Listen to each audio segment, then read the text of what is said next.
All right, folks, it's Tuesday, our regular bat time, our regular bat channel. You're about to get live with Lonzo, the Godfather of West Coast hip hop, and my man Dusty. We do this most of the time about this time, but right now we got to do it like this. From the West Coast to the East Coast and everything between, folks. From Eve After Dark to concerts in the park. You're live with your boy Lonzo, the Godfather of West Coast hip hop. We do it like this every Tuesday about this time, most of the time. But today, we got a hot one for you, folks. We got a hot one. Yeah. All right. Oh, yeah. What'd it be like, Dusty? Man, can't complain. Lonzo, got some good news from you yesterday, man. You gave me a call and something that might change your legacy, man. Talk to us. Well, doing some math and doing some talking, and something dawned on me. In 1978, Roger Clayton, myself, and Unknown DJ, along with some other folks, too many to remember, started doing Alpine Village. And that was the beginning of our connection and the feud that started West Coast hip hop. And for me, that gives us our 50th anniversary in 2028. And we need to celebrate that. And as the Godfather of West Coast hip hop, one of the OG pioneers, I am working diligently to make that happen 2028, just in time for the Olympics. Think about it. Okay? We set it off in June of 2028, which means technically we're right there in BET, Black History Month, and possibly BET award show time. So yeah, folks, we got a lot of things. I got a lot of things I'm planning. I'm talking to all the players. Just got the phone with Atron, who's going to help coordinate. Who's going to help coordinate the up north for us. So we need to get to work, and we need your support to make this happen. Right now, all we need you to do is just get the word out. The 50th anniversary for West Coast hip hop is coming 2028. Okay. Yeah. Now, I know it's still early. It's barely a day. You know, the news is barely a day old, but what is your vision with this thing at the end of the day? Well, you know what? With all due respect, I think New York did a great job. The East Coast did a great job of celebrating the 50th anniversary. But again, they don't know enough about us to give all our players just due. They know names. They don't know why these people have names. They might not know their records, but it takes somebody like myself, Tony A, Kelvin Anderson, Unknown DJ, Muffler, to understand all the intricate things that happened back in that time that gave us the legacy that we have right now. And I definitely want to commemorate that in as many ways as possible, maybe with some documentaries, because a lot of folks gonna get forgotten, man. Mixmaster Spade been gone for damn near 20 years. His name don't come up unless you're from West Coast. Toddy T still around, but his name don't come up that much. King T, they don't come up that much. So this West Coast thing needs to be established, it needs to be documented, so we have these stories. I'd love to see an award show. An award show that would give us a chance to give out our own awards, because there's some people that have been supporting this movement since day one that as time progresses, they're going to get forgotten about. I'm not talking about me. I'm talking about the Violet Browns. I'm talking about the Jim Callens, people whose names you don't know, but played very crucial parts in this history. Steve Yano from the Rhodium Swap Meet. These guys played a major part of this. Bill Walker from Thump Records. These guys played a major part in getting us established, and I think they need to be recognized. And again, and here's the difference between West Coast and East Coast. West Coast hip hop, we had to start from scratch. What I mean by that is nobody went out and got a record deal. Everybody had an independent record label distributed by Macola for the most part, whether it was Crew Cut, Egyptian Lover, Techno Hop, Ruthless, TNT Records, which is Atron's label. Most of us had to go through Macola and learn to make records from scratch. We didn't have the luxury of just being an artist. We had to know how to make records, record them, make them, sell them, the whole 9 yards. And I think that shows the difference in the roots of West Coast hip hop. We were forced to be entrepreneurs, where most folks were just allowed to be businessmen. Man, it's going to be exciting, dude. Looking forward to it. And this is going to change the world. And not only that, it's going to cement your legacy. That's the word I was looking for earlier. But I want to talk about West Coast hip hop tonight, specifically history and a few things that we haven't really talked about much in the past. But before we do that, let's get into a couple of things that we didn't get to speak on last week since we had our guest, P. Frank Williams. And I encourage everybody out there to check out that interview we did last week with P. Frank Williams.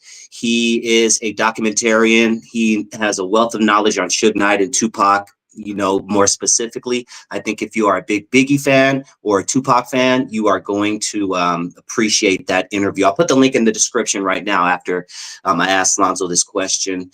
But we didn't get to talk last week about Malcolm Jamal Warner, man. Resting in peace. Man. You know, talk to us about Malcolm Jamal Warner, how you felt about hearing that. And not only that, go into how important the Cosby Show was to Black people all over the country. Man, you know, Malcolm Jamal Warner was like a nephew I never met. You know, he always had that smooth vibe to him. Even when he was on the Malcolm and Eddie show, when he was Theo, he just like a real cool dude. I never met him. I can't say that. But even his television presence was always laid back and real chill. I got a nephew that I told him a long time ago, he reminded me of, his vibe reminds me of Malcolm Jamal Warner. And when I heard he had passed, but I was like, damn, not Theo, because that's how I know him as Theo. And to hear a brother like that pass at 54 years old, man, it just makes me appreciate every day. And everybody should appreciate every day on earth, because you never know when the last one is going to be your last one. The Cosby Show, you know, before Cosby that, Show. we had never seen anything like that, Lonzo. We had never seen a lawyer, a doctor. You know, we'd seen Good Times. We saw what's happening. It's dynamite and all that, living in the project stuff. But we had never seen this side of Black America. Talk to us about how important the Cosby Show was. And the Cosby Show showed us the side of Black life that like you said, we've never seen that before. Everybody was in the ghetto, or they was either George Jefferson, got a little bit of money, hate white people, or totally broke, couldn't afford to pay attention without the co-signer on Good Times. But Cosby's money wasn't the issue. You had a lawyer and a doctor. You know, you had, when they brought real issues, man. They just kind of it was funny, but it was funny with a message to it. And even the spinoff that they had with Different World, with Lisa Bonet and her, when they went up to school. That according to what I was told, my understanding is that boosted college life with Sinbad and Dawn Lewis. That boosted Black HBC college. Cosby kind of made that cool, and that's why I think that they took him off the air, because we're not supposed to be cool. We're not supposed to be smart. We're not supposed to have our shit together. Okay, we're supposed to be, our imagery is supposed to be one way. And one thing about Bill, he always pushed for education. He always pushed for uplifting Black folks. He just said you can't let him hang out with your girl. You can't hang out with your girl, but other than that, he had some positive points about it. Don't drink that shit champagne that he giving you, baby. I knew you was gonna go there. Oh man, yeah, that was a great show, Lonzo, and I had the biggest crush on Lisa Bonet, who is still fly to this day. And we've talked about Mrs. Huxtable, man. I mean, she is just still beautiful to this day as well. Man, we did a Felicia Rashad, she catch your fade today. 77 years old. Catch your fade. I ain't lying, gray hair and all. Shit. And I know it sounds weird. I know it sounds weird because she was a kid during the show, but Rudy grew up to look looking fly too, man. Rudy gets shit. Don't get me canceled on Facebook, man. Rudy's fine to some again. Even the older daughter, she was cool. She was cool. And then you got so many folks that got their start on Cosby Show, man. I think Cole from Martin was on there a couple times, right? Cockroach. She played Cockroach. Yeah, Cockroach. Yeah. So you had different people. He provided a platform for a lot of people. What his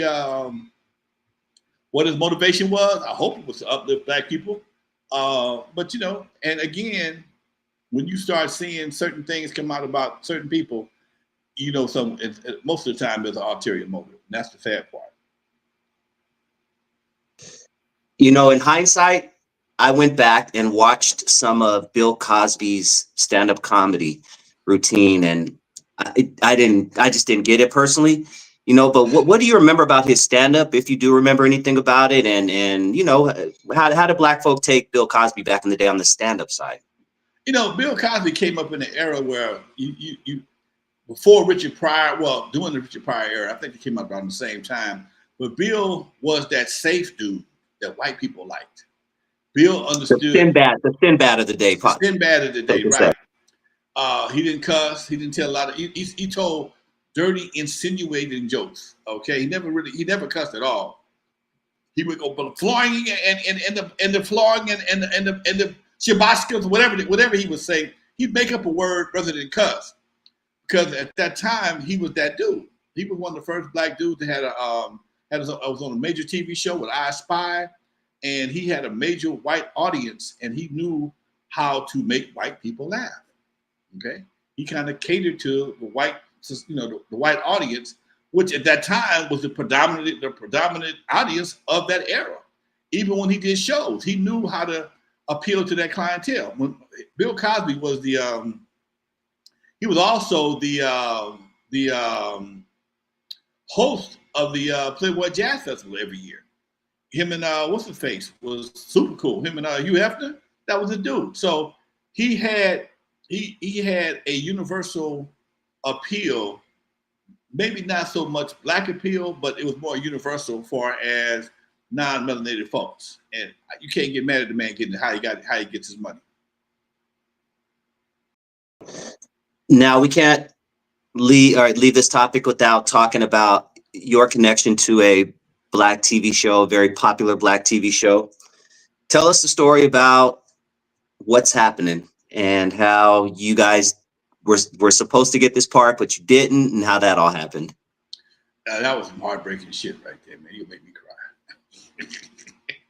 Our managers, Jerry Heller and Maury Alexander, there came a call for a rap group to come on, be a part of What's Happening. And I just knew we were going to get it. We was hotter than the Dream Team at the time. We were hot as fish grease. And when we all did the audition, they claimed that because I had a beard that I looked too old to be in that part. You know, they all hung out at the soda shop, whatever it was. And for a guy with a beard to be up in there hanging out, it just didn't seem right. So they gave the part to the Dream Team. Man, they got a chance to do Rockberry Jam. Man, that broke our hearts, dude. Oh my God.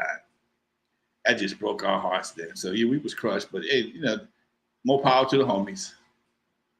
Damn. Well, now something else we didn't bring up last week, because we did have a great guest on, once again, P. Frank Williams. If you guys don't know, that was a great conversation. Really enjoyed that. So make sure you guys check that out, especially if you're a Biggie and or a Tupac lover. But you mentioned to me offline, Lonzo, that you were on a show that I used to listen to back in the day. I was such a big radio nerd, and I took in everyone from Howard Stern to Big Boy to Larry Elder. And you mentioned that you were on the Larry Elder show back in the day. And for anyone who doesn't know, Larry Elder, his show was on, he was based out of Los Angeles, but he was syndicated all over the country. Very right-leaning person, conservative, you know, more on that side of things. Gets a lot of slack. But tell us about the Larry Elder appearance, Lonzo. You know, that was a straight humbug, man. I just happened to be with a buddy of mine named Ted Watkins. What's Ted's last? Ted. I can't think of his last name right now. And Ted was he was a homeless advocate. And I was downtown LA talking to Ted, and Ted and Larry Elder were buddies. And I'm down there talking to Ted, and Larry Elder is here. Here's me talking. We got to talking about hip hop, and this time, Cube and them they were kind of just wreaking havoc on the world, as far as the mainstream was concerned. And I said a few things. Larry, I want you to say that on air. And I said, what? And he had me on the show that night. He called me that afternoon. Hey, man, I want you to be a guest on the show this afternoon So I makes my way down to it. That's when they were on La Cienega, right across Jefferson, at the Cumulus radio station. I get down there and I'm starting to talk, and at some point in time, my conversation kind of changed tracks, and I was explaining why they felt the way they felt. And before I could finish my statement, they got interrupted for a Dodger game, man. They cut me off like a shit, like the head of a dick in the circumcision. Shit, they cut my ass off. Because I did believe that what they were saying was not appropriate, but I also understood why they were saying it, and that's when everything changed. Okay, you know, I was talking to Unknown last night. We had a good conversation last night about the 50th anniversary of hip hop and the evolution of hip hop. And what people don't realize, most of the stuff that we did was, or N.W.A did, was never supposed to go to radio.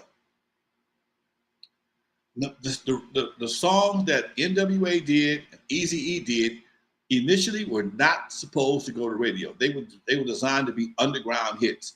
The thing was, it was supposed to be a hustle, and they were gonna do it, and they used a lot of the distribution networks that I put in place, swap meets and the independent record stores, and I had a good thing. I was selling underground records, making a shitload of money doing that, and then they also wanted to follow in their footsteps. And then you had Dudo's, Old Man Williams, who owned Dudo's Records. He had Dutone Records, and that was all cussing back in the day, man. That was like Dolomite. It wasn't Dolomite went on this label, but it was like Dolomite type acts. You know, you're talking about sex and all kind of crazy shit. Red Fox was on this label, and that was kind of the business model that they were gonna pattern. And all of a sudden, somebody, Greg Mack, got hold to the record, and the shit blew up. And next thing you know, gangster rap became the national anthem for all black radio. But it was not supposed to be that way. So it looks like we got a tsunami watch, but yes, as of 23 minutes ago, someone posted that we have a tsunami watch in California. We'll be fine. We get those all the time. But thank you for caring. Yeah, there was a big, looks like Russia had an 8.7 quake, Lonzo, and it looks like it's wreaking havoc. Tsunami watch? Yeah, we're under tsunami watch right now. California is. I'm looking at the map. It looks like it's mostly affecting the northern part of the state. But yeah, stand by. I think we're good, Lonzo. We're a little too inland. What do you think? You damn sure good. If it hits the 605, goddamn it, I'm damn sure in trouble. If it hits the 605, the 110 and the 105 is done. Okay, I'm in deep shit. But for the most part, man, I'm about 10 miles from the ocean in either direction. That could be a super powerful ass tsunami for us to really. They've happened. Don't get me wrong, they've happened, but I don't see it. Yeah, we're good. But thank you for the concern. Hey, let's keep it on radio for a bit, Lonzo. Before Power 106, before 92.3 The Beat, let's go back to the 80s, 70s, maybe even 60s. Who are some of the radio shows or radio show hosts or radio stations that you listen to? There was a dude on KGLH called Magic Mike. Magic Mike was our Red Alert. Magic Mike was one of the first DJs to be mixing on the air. Then you had Michael Mixon Moore. People always got them two confixed. They were not the same dude. Then you had a lot of cats, man, that were just getting into the music, the DJ thing, the mixing thing. That mixing was a big deal. Being able to mix was a big thing, far as radio for radio. Scratching wasn't a big thing till later on. And these guys, they played the club cuts, because back in the day, a lot of songs you couldn't hear on the radio, because the radio was really strict back then, because you could get in trouble for playing a good cut on a great album. If that song was not a part of the playlist that's being promoted by the record company, you'd get in trouble for playing it. I watched one of the DJs from KACE get chewed out because he played a couple of cuts from Tino Reed's album before Motown was ready to push the album. So you had to be really careful and stay strict to the list. But the mixed DJs, they had a whole nother playlist. and that's when you heard all the bomb shit, and that's when we would steal that shit, or you hear it in the club on Friday and Saturday, and then Saturday night would be on the radio. Magic Mike and Michael Mixon Moore were two of those main cats. Shout out to Dominique DePrima. She is a legend in the game. Yeah, Ruthless Radio. Lonzo, what do you remember about Ruthless Radio? Did Eazy ever talk to you about it? Did you ever listen to the show? Talk to us what you remember about Ruthless Radio. I listened to it for a while. It was Julio G and Eazy E was doing that thing right there. It was cool. It was a lot of hardcore hip hop, if I can remember, and a lot of beeping, and that for me that kind of irritates the shit out of me. All that beeping and reversing, you can't enjoy the damn song. Beep, beep. So I didn't really get into it that much, but it was on Saturdays. So usually on Saturdays, I was working anyway. Saturdays, I always have something to do, whether it be the club or doing a gig or something like that. So I didn't get a really chance to enjoy it too much. I did listen to it from time to time on the way someplace, but for the most part, I really didn't get into it that deep. Okay. Let's talk about radio a little bit. Before the East Coast, West Coast beef, I remember hearing rap artists complain that East Coast radio stations weren't playing West Coast music. Out here in LA, we were playing Run DMC, LL Cool J, KRS-One, Special Ed on our radio stations. But when they traveled to the East Coast, they didn't hear West Coast rappers on the radio stations out there. What do you know about that? And maybe give us a little dive into what you do know about radio and how it works and why you play certain stuff. Well, again, record crew never had that problem. We never had a problem with not getting played. A lot of folks had that issue, but because it's the same thing, you only have so many programmable minutes per hour. Radio back then was heavily programmed with commercials. So when you got CBS, Sony, Motown, all the big boys constantly throwing records at you and music, they throw music every day. You don't have time to experiment. And if a record is a good record, you got to make sure that it's in a slot that is compatible to that record. What I mean by that is, a lot of times after 7 o'clock, they would do all the slow jams, and that's when songs like "Lovers" and "Turn Up the Lights" got a chance to get played. And a lot of your other rap, your hardcore rap, because most stations at that time were not rap stations. They were R&B stations. They were soul stations. And if you had a real good record, they may give you a slot for a minute. But most of the time, most record companies didn't have the money to pay the payola to get the records played. Let's keep it 100. If you didn't have some money behind you, you might not get no airplay. If your record broke from the clubs up, then they'd had to play you. And that was how a lot of us got our records on the radio. We hit them in the club. That's why we always made dance songs. We would hit them in the club first, and if the club accepted you, and the record pools accepted you, then you had a chance to go over to radio. And the Wrecking Crew, because our biggest hits were slow songs, we got into the back door of the slow jams. And eventually, sometimes they would bring us up to the main program. Yeah, so you guys never had that problem. Mm-mm. Okay. I remember we played in New York. WBLS was doing a show at the where's the wood at? The Apollo, and we were on the show. They had us come out, but the week before that, they had brought Egyptian Lover out there, and they booed the shit out of him. They loved us. He called back, hey man, they better be careful. They hate LAX. No, they hate your ass. It's a difference. They don't hate LAX. They hate your ass. Okay, because New York didn't do it like that. I think I just learned something new about you. You performed at the Apollo? Yeah. Oh shit! I don't think we ever talked about that before. Yeah. When Turn Up Lights was hot, man, we played everywhere. Played the Apollo. It was the middle of the day. It was, I think, WBLS was a radio station that was sponsoring the show. We stayed at the Wembley Palace down down by Central Park. Came up, hung out, get limos, first class treatment, the whole 9 yards. And we went out there nervous, thinking that we were gonna get booed like Egyptian lover. Boy, that turned off the lights dropped, man. Shit. The girls went crazy, and the guys was like, "Yeah, I even dropped my pants in New York. I let my nuts hang in New York, baby. It was all the cracking." That's dope. All right, let's see here. Okay, on the Boss Talk 101 show, and I encourage everybody out there to go show some love to Boss Talk 101 on YouTube. He has an interview with Lonzo that he posted a few weeks ago. It's a really good interview.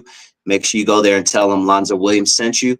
You mentioned something that I don't think we've talked about on this show. If we did, it was maybe brief, but you mentioned one day Ice Cube came home from school with a black eye. So you and the boys decided to take karate lessons? Yeah, Dre. Break that down. Warren G's dad is a black belt. So Ice Cube had a bad day at school. Came back, shit was swole like a sun gun. And right here in the studio, Warren G's dad decided to give us some karate lessons. He was trying to teach us how to punch. And I had already had a few lessons in the past, but I'm freshening up my shit. And when I saw how things were being thrown, I see why you got your ass. Some folks that never learned to fight. Okay, I'm gonna leave it like that. And Warren's dad, I think his name was Warren as well, came back to the studio, turned my studio into a dojo, and gave us all kicking exercises, punching exercises, the whole 9 yards. No bullshit. Okay. Now, I was listening to a podcast recently, and they discussed N.W.A. Specifically, they mentioned that before the name N.W.A., they wanted to call themselves Underworld. I never heard that, but do you know if that's true? And I do know Big A had his store Underworld Records on Alondra and Castlegate, but I never heard that before N.W.A. they wanted to call themselves Underworld. Do you know anything about that? I'm not familiar with that one, Doc. Never heard that. I wonder if they got their stories mixed up, because I know Sinloke and a couple of guys from Compton had a group called Underworld, but right. I think they got their stories mixed up. Sinloke and Big A, they're all buddies. Exactly. Okay. All right. On the same podcast, actually, they were discussing the early days of pre-NWA, and a name was mentioned that I don't remember us talking much about on our show, if ever, but Daryl, aka DJ Maestro, owned a record shop. He was also Dre's uncle. What can you tell us about DJ Maestro and his record shop, and was he Dre's uncle? Man, I can't tell you that one, dude. These shows you make, and this is all AI. Keep in mind. That's why I wrote these down, because I was like, I gotta hear. I feel like Lonzo would have been told me something like that. Because if he had a record shop. So wait, DJ Maestro, do you know a DJ Maestro? I've heard of a DJ Maestro, but I can't. His name ain't no Harold. Wow, Daryl. They said Daryl. Daryl, no. Okay, owned a record shop. He was Dre's uncle, and I got it. You know what? I wish I had my other phone so I could play it, but I think they said you introduced him. Oh man, next week I'm gonna make a note to follow up on that, because the story sounded a little fishy to me. AI be fucking up sometime. Go ahead. No, I don't have my other phone, so I can't. So I'm gonna have to make a note to play it next week. But we'll definitely follow up on the DJ Maestro thing. Yeah, it was interesting. All right, so Lonzo, 30 years ago, the movie Friday was released, 1995. I can't believe it's been that long. I like to talk about Friday a little bit, of course, because you were so close to Cube, who ended up making this phenomenal movie, not just movie, but franchise. How did you feel when you saw this movie that Ice Cube, someone you basically raised and mentored in the music game, how did you feel when the movie Friday came out? And of course, you had already saw him in Boys in the Hood, but he was an actor. Now he's directing, producing, soundtrack, all of that stuff. How did you feel when you saw that? And I was very proud of the brother, man. In fact, they filmed the movie not far from my house. Doing the filming, you could look up and see all the lights they had. You see the glow from the lights for them shooting the movie. It was right across from Vermont, right on the other side of Vermont. In fact, they have tours over there right now. There's, in fact, if you look on sometime on Facebook, you'll see Miss Parker. Miss Parker will be promoting the tour, selling Miss Parker shorts and some other stuff out there. And she's talking about, can you catch a fade? Yeah, she still catch a fade. We both saw her just a few years ago. You know her Yeah, personally. We got to get her on the show, Lonzo. okay, I do that. I give her a call, and she don't mind being called Miss Parker. And I saw her on, I think it was last week. They have a tour that goes by there, and they have some cutouts, whatever the case may be, of Ice Cube and Chris Tucker sitting on the porch, and they sell merchandise. And you know, it. When I saw that movie, man, it was a real movie for that era. It was a real movie for that era. You know, of course, it had its comedy sketches in it. I never figured out how a nigga how he can't get $200, and how when he had one, he didn't get to give homeboy the one and get back on the other one. It's easy to borrow 100 than it is to borrow 200, but they stuck with the 200 story the whole damn movie. Smokey had $100, so all you needed was another 100. You could have not got shot at. But again, those stupid ass stories happen in the hood all the time. And to see a cat like Big Worm and Debo, man, I knew guys like that for real. Okay, so it resonated with me, and just to see somebody that I've been involved with be a part of that or do that was very touching moment, man, on the real tip. You know, now in hindsight, Cube is a all around business. He's a name. He's part of pop culture. He's a damn action star, jumping out of planes and doing kid movies, sliding down sleds with kids and all that. You know, he's an all around. He's a mogul. I know you obviously couldn't predict the future back then, but did you see any of that in Ice Cube back then? You know, yes and no, because he was always the most inquisitive one of all. He was always trying to get my attention, trying to show me something that at that time I didn't have time to look at. He was 15, 16 years old, okay? Rap was so new that nobody really knew. Well, I can say nobody knew what bad rap was, but his style of rapping was unique. And I never heard it before. I couldn't critique it. It's like me trying to critique trap music. I don't know enough about it to critique it. That's not something I'm familiar with. So I didn't pay him the attention that I should have. I did give him opportunities. But again, when it came to being methodical, he probably was one of the most methodical kids around here. You know, he was playful, but he wasn't silly. And that was always a good thing. He was playful, jovial, but not silly. You know, Jinx can be silly. Drake can be silly. But Cube was always, you know, he'd say something smart to your ass, and you laugh, but he always had something clever to say, and it would be funny, and you know, he didn't follow up with no stupid shit.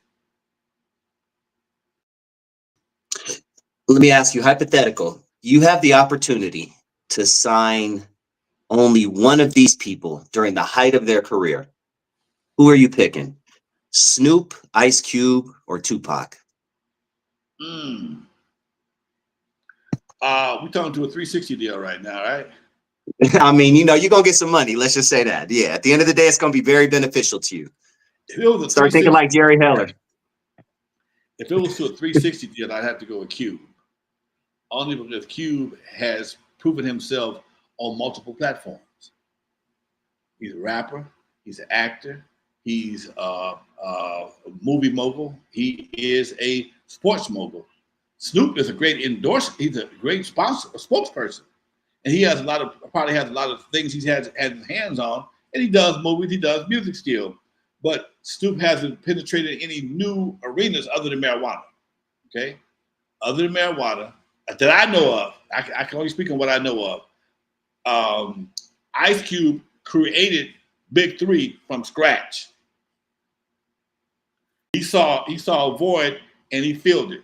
He saw a void from June, from the time the championships are over with, till the time like October, November, ain't no basketball. Ain't no basketball. So he didn't want to compete with the NBA. He just wanted to substitute the NBA. Hey, I'm gonna do a 4-month season with X players, 3-on-3. What cats do all the time in the park. That was genius. That was genius. So, and he's still on tour. He still make movies. So all that right there, man, that's a body of work that you can't, you can't beat. Tupac wouldn't have been a bad person if he got away from the gangster life. Snoop, again, he's a great person as well when it comes to getting his money. But I haven't seen the same innovation from Snoop that I've seen from Cube. Snoop has done movies. He makes records. He owns Death Row, but I don't see, you know, from scratch him taking something and building it. It's like you put wheels on an old car or a luxury car, as opposed to building a car from the ground up like Cube did. Okay. All right. So same thing. We're in hypothetical world, Lonzo. You're going into a rap battle, and you can only pick one person to take with you into this battle. One West Coast MC at the height of their career. Who are you taking with you into rap battle? I get a multiple choice or just grab one? Shit, you have to pick one. You have to pick one. I'm gonna take DJ Quick. I'm gonna take DJ Quick. Because he's gonna clown you and make you dance at the same time. He gonna clown you and we gonna party up out there, son, bitch. Our chance of getting shot may be slim and none. Cube gonna make you want to whoop his ass. Tupac gonna make you want to kill him. Okay? Quick is gonna say something funny, go ooh, and we're gonna party right out there, son of a bitch. Okay? That would be the difference. I like that. With Quick, this 8 and said you left out the G because the G ain't in it. That bar was ridiculous. I was like, damn, probably the coldest, one of the coldest diss bars. You can't say nothing. You can't say nothing. And the song was banging. The song was banging. Cube song, No Vaseline was banging too. But the difference is the beat that DJ Quick used was an original beat. You see what I'm saying? He created that from scratch, wrote the lyrics, came up with the lines, the whole 9 yards. Whereas Cube used a sample, which again is not bad, but I got to give Quick a A+ for creativity. Cube still get an A, but Quick will get an A+. Yep. Let's keep it West Coast. Earlier, you mentioned Bill Walker from Thump Records. Explain to anyone who doesn't understand Thump Records and their come up, and what can you tell us about Bill Walker and Thump Records? Bill Walker is a buddy of mine. I met back when I was selling bootlegs. He had a swap meet. He had a spot at the Paramount swap meet. He still keeps a spot at the Pomona Fair. You might see him at the Pomona Fair. You might see him at the Orange County Fair. He specialized in hip hop and oldies. Bill Walker's a white dude, but he has a predominantly Latino crowd. For decades, he was a king of CDs and cassettes for compilation albums for lowriders. He specialized in that old school, hardcore 40s bomb lowrider culture. The Cholo, he was a Cholo man, okay? He had all the Cholo hits. You know, the bandanas down to the eyes and shit, the whole 9 yards. He was that dude. And then he got into hip hop. And he and I made a lot of money together. I remember when Bill Walker, man, when I first started dealing with Bill Walker, his checks they came like the rain in the wintertime. And like everybody else, he hit a bad spot. And it's not what it used to be. And I got to call Bill's ass. He probably owed me some money. I got to call his ass. Okay, he used to send the checks automatically. You got to call him now to get your goddamn money. Anyway, I'm gonna call his ass. But he had a real strong thing. The lowrider community had lowrider. He did lowrider shows. He did them all over. He was part of the lowrider magazine clique. Lopez. I forgot his first name. Lopez. He did all the lowrider shows all over the country, man. And Bill was a part of that situation with the lowrider music, and we did a lot of shows for him back in the day. And it was a good relationship. We're still buddies today. I haven't talked to him in a while, but we're still buddies today. Okay. We've talked about this before, Lonzo. Why do you think the Hispanic community is so dedicated, so just supporting of hip hop, oldies, things like that? What do you think it is? I think that's because they have a much more appreciation for what's the word? Authenticity. Authenticity. Authenticity. Thank you. Authenticity. They have a culture, and they once they accept you to their culture, you're locked in. You ain't going nowhere, and it gets passed down from generation to generation, man. And that's something that I have to respect.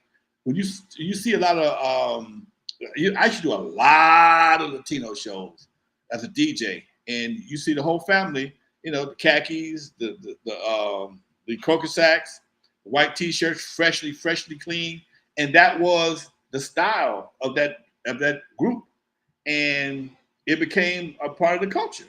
And the lowriders became a part of the culture, the music, and the music that moms and pops listened to in the 50s and 40s and 50s. That zoot suit, the zoot suit style. Have you ever heard? You ever know the story about that shit, man? Yes, I have, and please tell us. I'm actually posting a video on the Zoot Suit riots in about a week or so. But tell us about that. That was a big deal back in the day, man. They all back in the day, the certain group of cholos. I remember the cholos, what Zoot Suiters, or what I don't know exactly. Huh? Pachucos, technically. Pachucos. Uh-huh. Thank you. They wore Zoot suits. They had a whole different style, and they wore the Zoot suits. They were real long coats. They had the chains. They had the hats, and the women had the styles. And I think it was the MPs or somebody, some local cats, some white cats, got to fucking with them one day, and they messed around and killed somebody, man. And that whole vibe just no, they didn't mess with nobody. They drove their cars. They had their own lifestyle they were into, and like so much other shit, they wasn't fucking with nobody. I think they went to Long Beach or someplace, and a fight broke out. Somebody got killed, and a Zoot Suit riot broke out, and it was a massacre. I understand, man.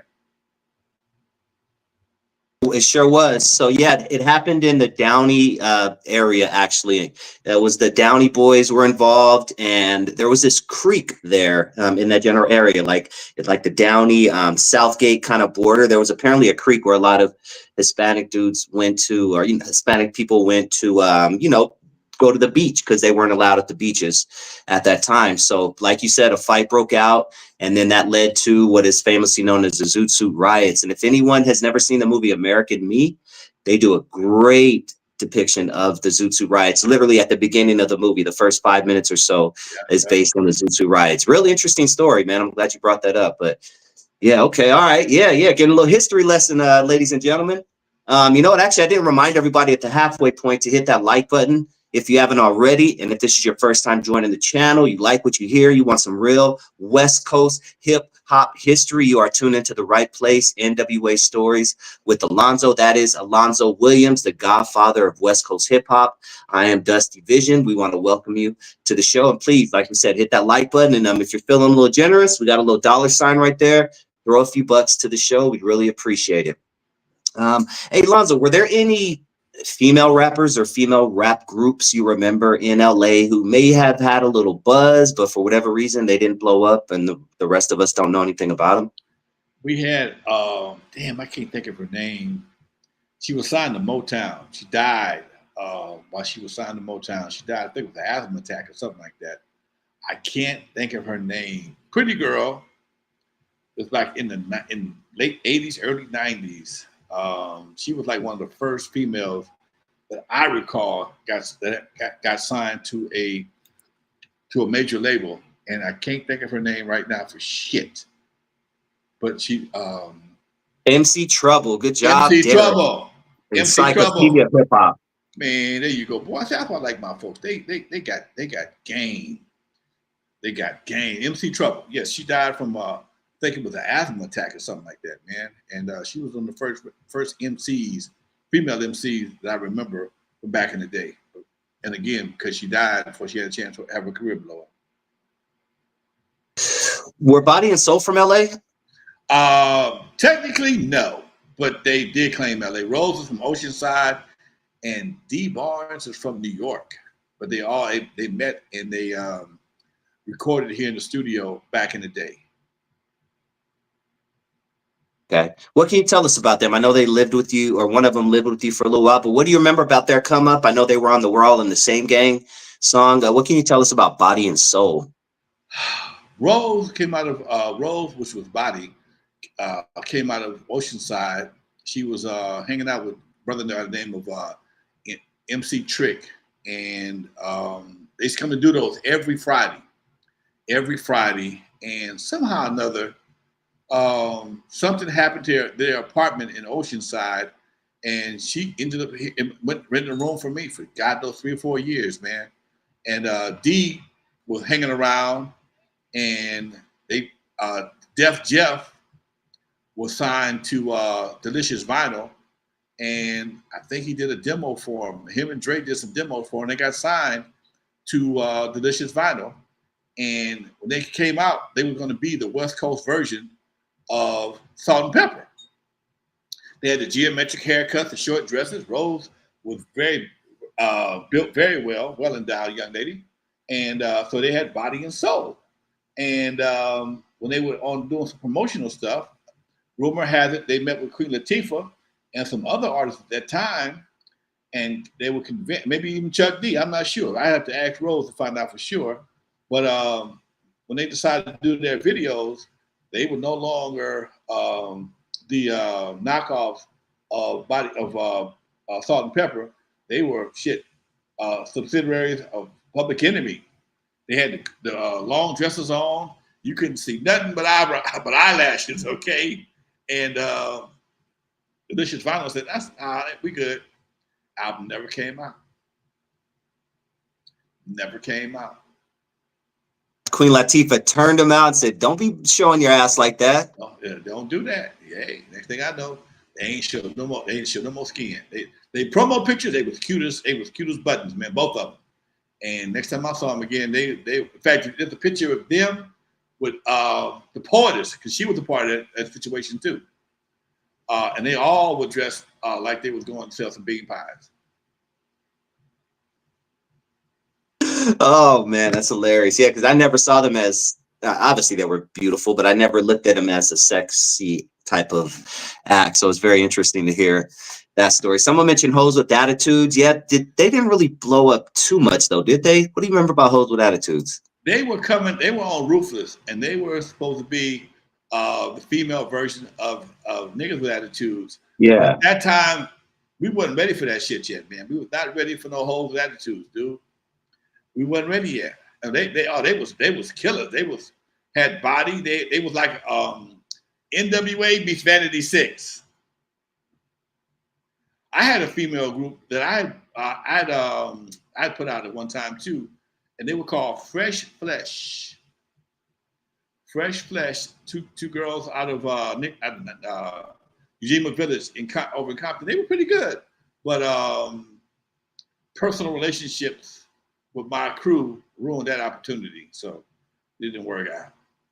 I had them in campus halls, the whole 9 yards, performing their doodles, and they did pretty good. But some of my boys, one of my boys in particularly, messed that one up. What can you tell us about Delicious Vinyl? You mentioned them earlier. They had a short period in hip hop, but kind of a memorable one. They came out the box, I believe it was with Tone Loc.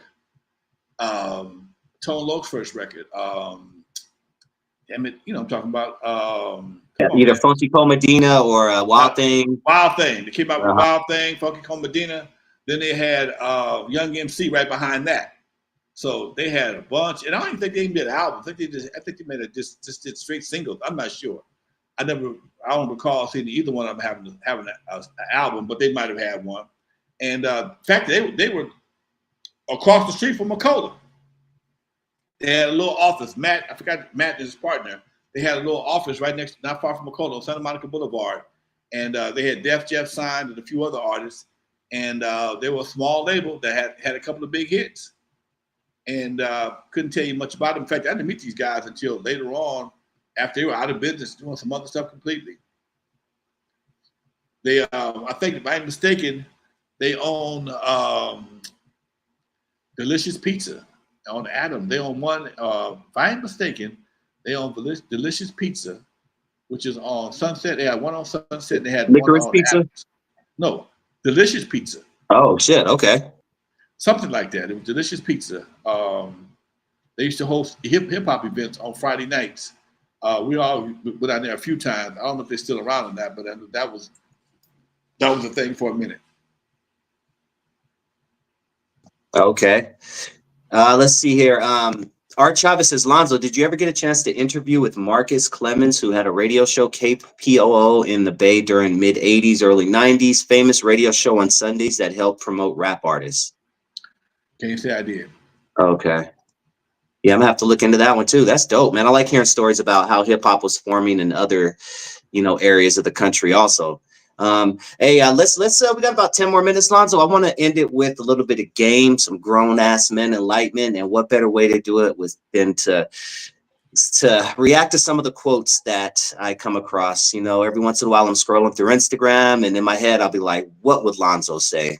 So this one right here went viral a few weeks back. B. Simone, who I guess is some sort of influencer.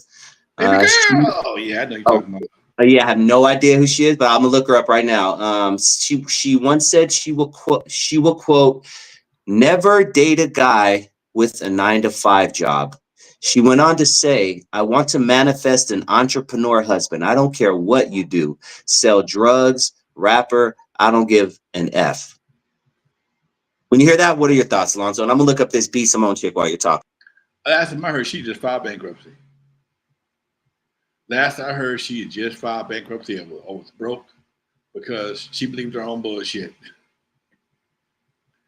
I've been an entrepreneur all my life. And one of the reasons why I've been able to be an entrepreneur to a certain degree is because my lady had a job and I was able to have benefits. So when I had prostate cancer, I went to the doctor.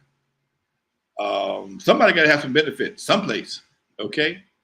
If nothing else, but if it ain't up with medical and dental, you got to take care of your ass. And so many youngsters don't appreciate that stuff right now. Right now, they don't appreciate having dental, being able to go to the doctor, or being able to go to the dentist when you need to. And it's not until you get older and you appreciate that kind of stuff. So she's saying some shit that sounds good, but the reality of the fact is, even the entrepreneur, when I was balling, I kept Kaiser. I just paid the bill. Okay. I just paid the bill. It was $100-some a month when I was young. As I got older, that shit got high as hell. And I was glad I had somebody to put me on their insurance so that I could, go to the doctor when need be. And these are the kind of things that grown folks appreciate. The youngsters don't. They don't appreciate that kind of. They don't appreciate somebody that's going to do what has to be done. See, even if you're an entrepreneur, if you can't handle the pressure of being, because it ain't no joke for everybody. Everything don't go great every day. And I teach a class on entrepreneurialism, and if you don't know how to deal with pressure, go get you a job, man. If you can't deal with success, go get you a job, man, because you can experience either one of those at any given moment, and it will affect how you act if you're not careful, if you're not a strong person. It took a while for me to understand success and how to deal with it.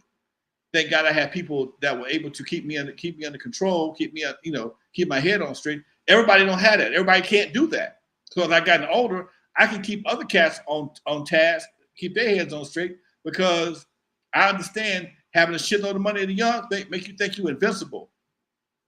Until you catch a case or get sick, you find out how fast you can get broke. Man, a good case or a good case of anything, whether it be a legal case or a case of some bad shit from a doctor, you're gonna go broke real fast. Because what you want to do is stay out of jail and stay out of the hospital. So whatever it's gonna take to get you out of whatever situation you're in, you're gonna go broke doing it. God bless America, man.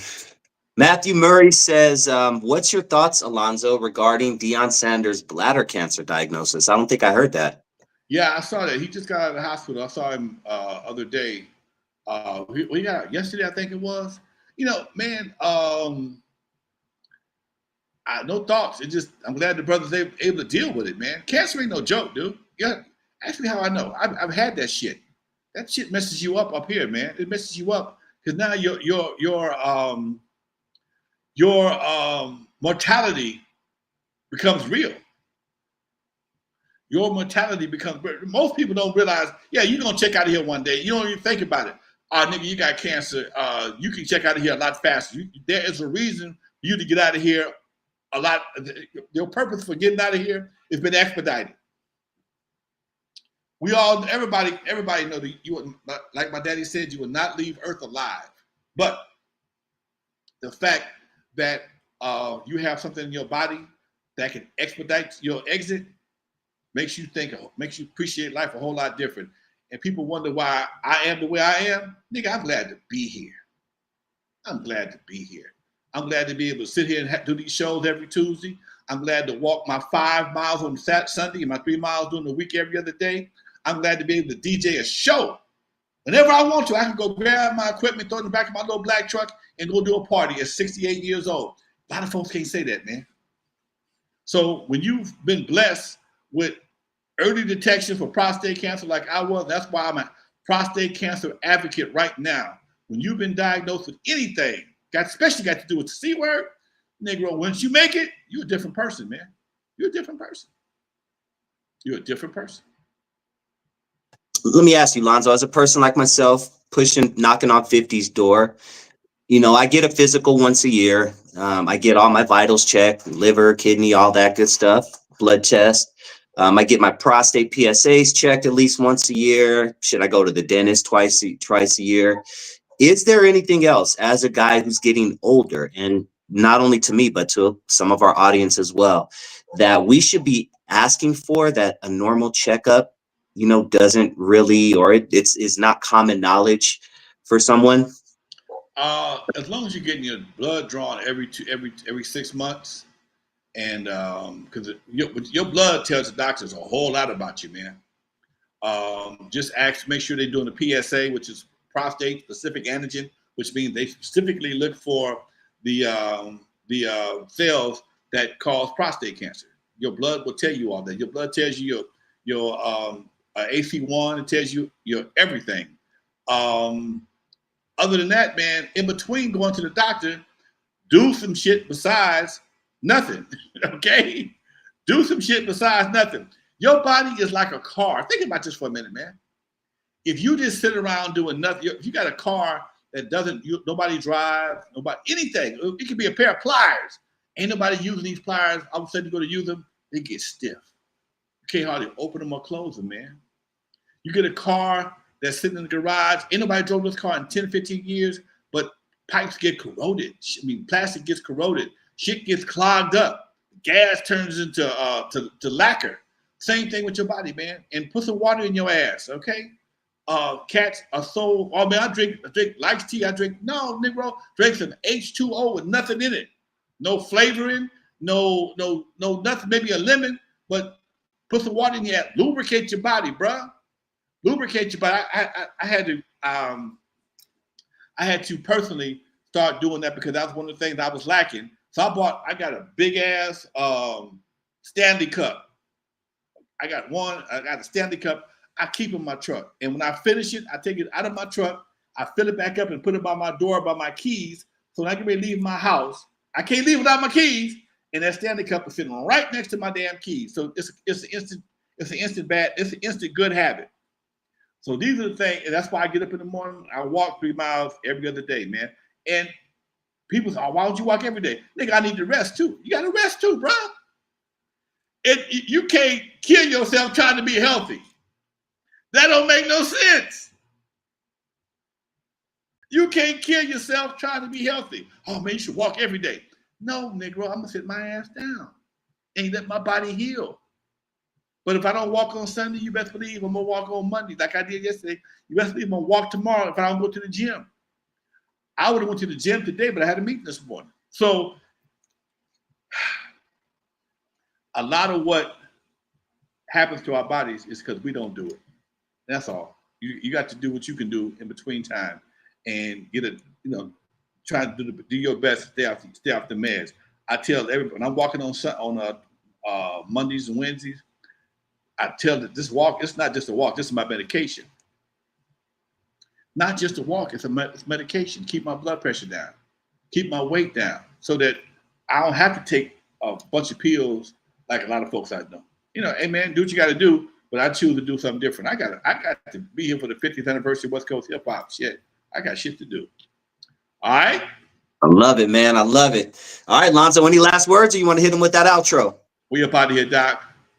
For those who never heard of me, I'm the first one to put Dr. Dre in the surgery, stuck Ice Cube in the freezer until he got cold on the eve after dark, 50-yard line at the Super Bowl. In the movie Straight Outta Compton, they played me like a hater of rap. Don't believe that Hollywood bullshit, because it was all cap. My history goes deeper than y'all will ever know. Just remember that N.W.A. stands for not without Alonzo. Peace, y'all.